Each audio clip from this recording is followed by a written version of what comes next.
Low progesterone is one of the most common reasons women can't get pregnant or can't stay pregnant. And what I see so many of you actually doing is jumping straight to progesterone supplementation without understanding why your progesterone is low in the first place. You're slapping a band-aid on a broken system and it's not going to work long time. So let me tell you what's actually happening and what you need to do instead.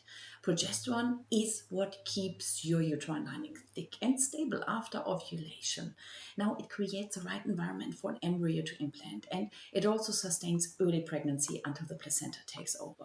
When progesterone is too low, your luteal phase shortens and you might get spotting before your period, and then implantation fails, or you miscarry early because your body just can't hold that pregnancy.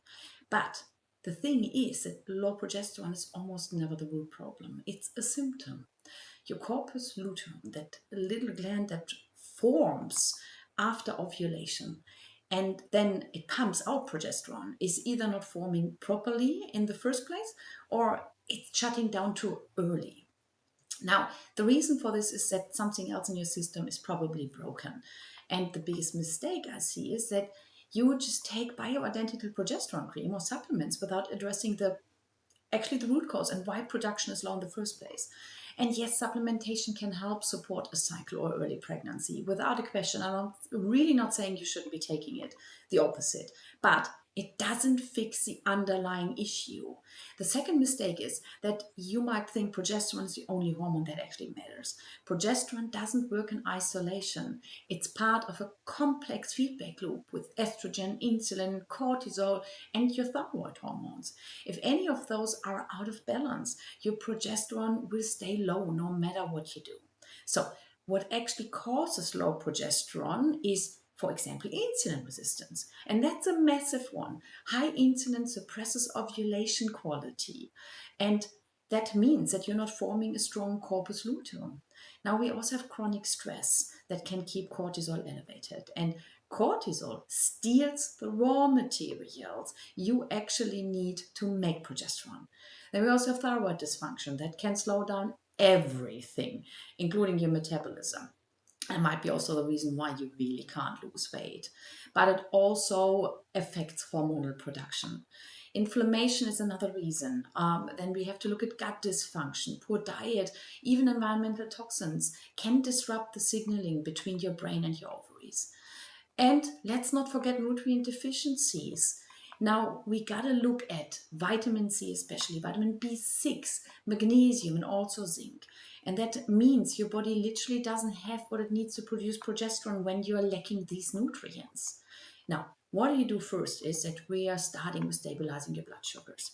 Eat enough protein and fat with every single meal. This is what we do in my Fertility Circle. This is exactly where we start because it is that important. This alone can shift insulin sensitivity and improve ovulation quality within a few cycles. But second of all, support your nervous system. High cortisol is a progesterone killer. You need to actively downregulate stress. And whether this is through breath work or meditation or somatic practices, like really incorporating your body, but also cut down on overtraining, especially in your luteal phase.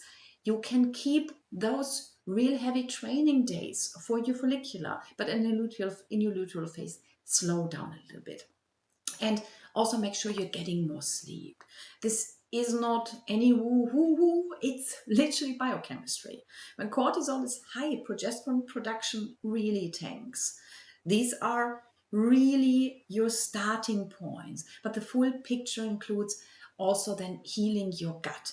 So you're absorbing nutrients properly and not reabsorbing estrogen as well. That's another really big lever you can actually take when it comes to that. One of my clients who entered the Fertility Circle, she did exactly what I just told you to do. And we did it step by step, week by week. When she came, she had borderline low progesterone and she was told to lose weight. And turned out her insulin resistance just kept everything out of place. She also had severe nutrient deficiencies that were tanking progesterone production and screwing up her entire cycle. So we fixed that step by step. And 6 months later, after addressing all of that, she got pregnant.